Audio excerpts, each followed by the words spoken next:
looks like a real, it's some gadget. Yes. Looks like a gadget. Yes. It's very attractive for the kids to be influenced or to try this, right? Very sleek and modern. And they have so many, they also have flavors or? Yes. So the way that you heat the tobacco, so you might be familiar with pods for e-cigarettes. So for heated tobacco, they come in like a little stick. It looks like a mini cigarette almost. And yes, they've started to come out in flavors like mint and menthol, but now we're also seeing coffee or berry flavors, fruit flavors, for example. Do you have any direct evidence on how this really impact the health of the people using this HT? Yes, so we actually did a study that came out recently where we looked at all the clinical trials that had been conducted on heated tobacco products to date. And by clinical trials, I mean studies where human participants were given the heated tobacco product and then the study investigators monitored impact on their health. And when we looked at the data, we found two really interesting things. One is that the findings in these studies were very mixed. So you would think if the industry claims that HTPs are less harmful than cigarettes, that the data would show that they are less harmful than cigarettes. But what we did is we looked at each outcome, each finding, and we said, did the study indicate that heated tobacco products had a beneficial effect or a harmful effect? And it was really mixed, not just between the studies, but within the studies themselves. So the studies might find on some outcomes, perhaps related to areas of your health, like your lung health or your heart health, that there were beneficial effects compared to cigarettes, but then others found there were harmful effects. And so that leaves us in a really precarious position because it gives us no clear indication as to the actual health impact of heated tobacco products. And then the second finding that was really interesting was about the quality of this data. So it's already hard to interpret because it's so mixed, but we also found that the vast majority of these studies were funded by the tobacco industry. The very people who are trying to sell these products, which is a problem because they introduce bias. So we can trust the science even less. And they were also really short. So these studies, most of them were just less than 5 days. And I'm sure the doctors here, that's hardly enough time to see any true change to our health. So they're not great at actually telling us what are the risks of heated tobacco products.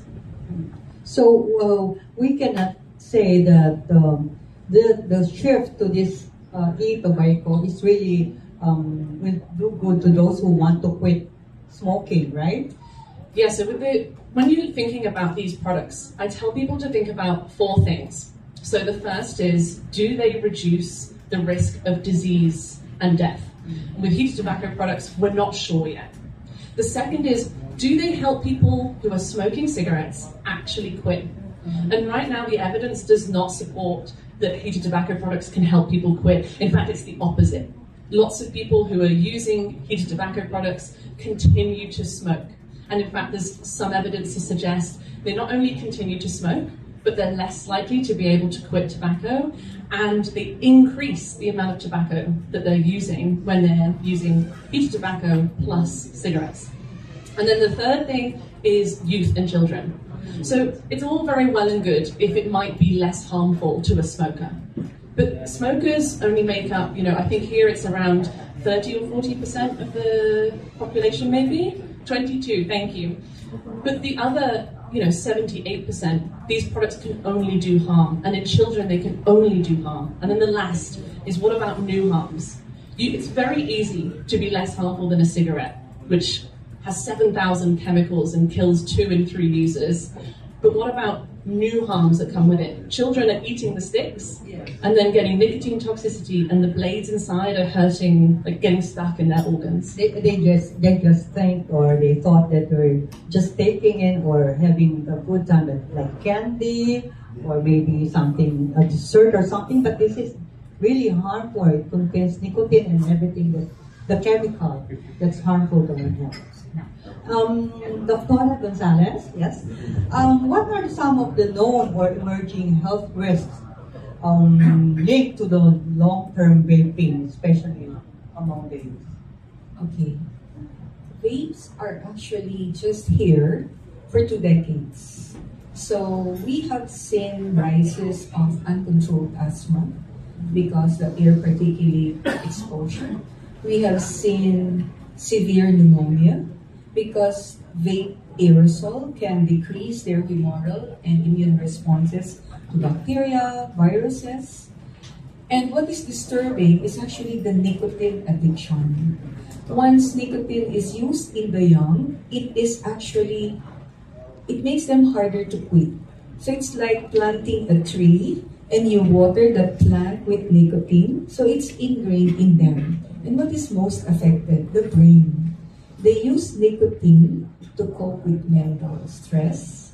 They want the nicotine to increase their happy hormone, the dopamine, coupled with flavoring, which is actually, it's a quick fix.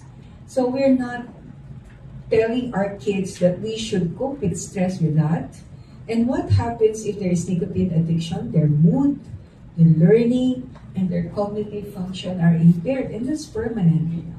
Nicotine cessation for children is very hard compared to adults. We just can't use nicotine replacement therapy right and left because they are developing their brain and body. Number 4, we are contributing to environmental pollution.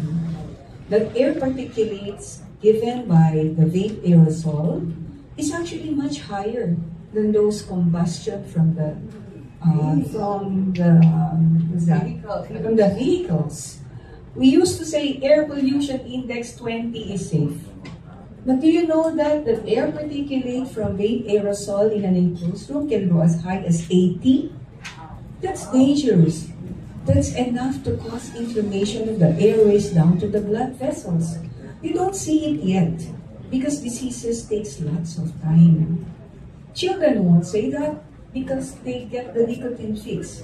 They don't have the voice. That's why we pediatricians are their voices in the legislative, in press conferences. So what Dr. Blanches mentioned, the problem with children is they may not be the user, but they are the second hand and the third hand aerosol exposure. Which is more dangerous. They carry the same risk. They say that second-hand aerosol may contain less, but we don't have enough researches. But do you know that vape aerosol is water soluble? Where do vapors go? The young, in the comfort room. The tiles are actually porous, so the residues there last, we don't know how many years. So you see how dangerous it is? We are treading in a situation wherein we don't know the long-term use. And me as a pediatrician, I won't wait for another decade to see the catastrophic cancer because it takes 30 years. But we see the parallelism, the harmful chemicals, the marketing, and actually the consequences. So that's why. Do we have any research on how many percent of nicotine is there in the in vaping or in vapes? It's not a research, but industry has given us, right? 1 pack of cigarettes is 20 milligrams. Okay. 1 stick is 1. But for vape, especially the new generation, the disposable, it can be as low as 3 or none, but there is really none, to as high. Our RA11900 has allowed 65 milligrams of nicotine. And it's toxic. 1 milligram per kilo is enough to kill a child. 65 milligrams in a pot, they never know that they're consuming more than 3 packs of cigarette if they use that for a day. And what does it impact? Nicotine can trigger increased heart rate. It can increase also the blood pressure because it causes vasoconstriction. What is so sad, there are actually metal particles, and there are now reports that these metal particles causes faster endothelial dysfunction. And high nicotine doses, if ingested by the young, can cause seizures. Wow, that's too bad. So, vaping is really popular among the young people. What makes it so popular or attractive? I have 3 A's for that, for everyone to remember. Vaping is actually available in our country. online and physical stores.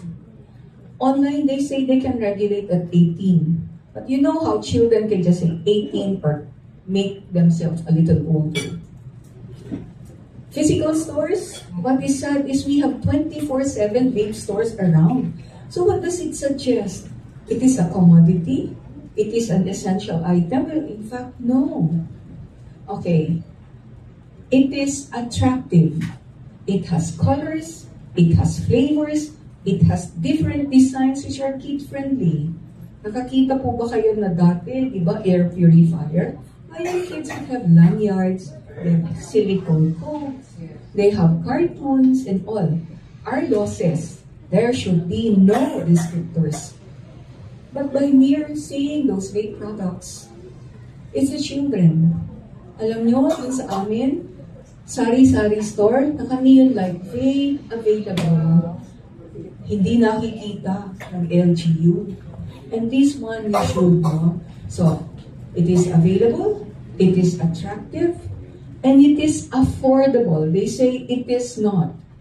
But when our shopping platforms, it's now at 190 pesos. How much is a cigarette pack?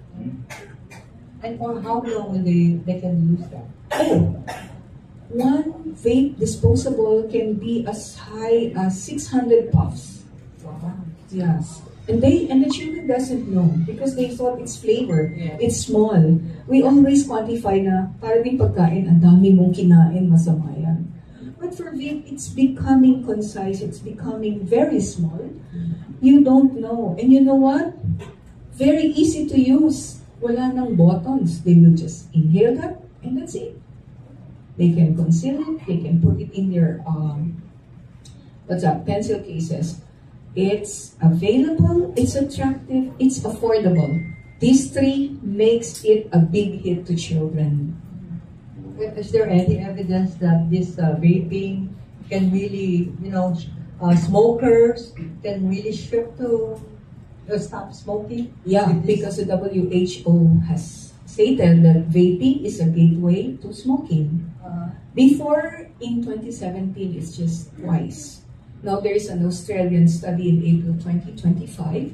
It's 4 times the risk. And do you know that the data? These new vapors are never smokers. They are vapors themselves. Okay, let's go to Dr. Blair, Maricel Blair. Doctor, despite decades of tobacco control efforts, smoking remains prevalent, right? So what are the biggest barriers that we can do to getting more people to quit from smoking? So I cannot really, that's not my expertise because smoking cessation is really not the bulk of my work, but I'm involved in smoking cessation because of TB. No, so the bulk of my work is tuberculosis because smokers has a 2.5 risk of having active disease compared to a regular person, and the combination of smoking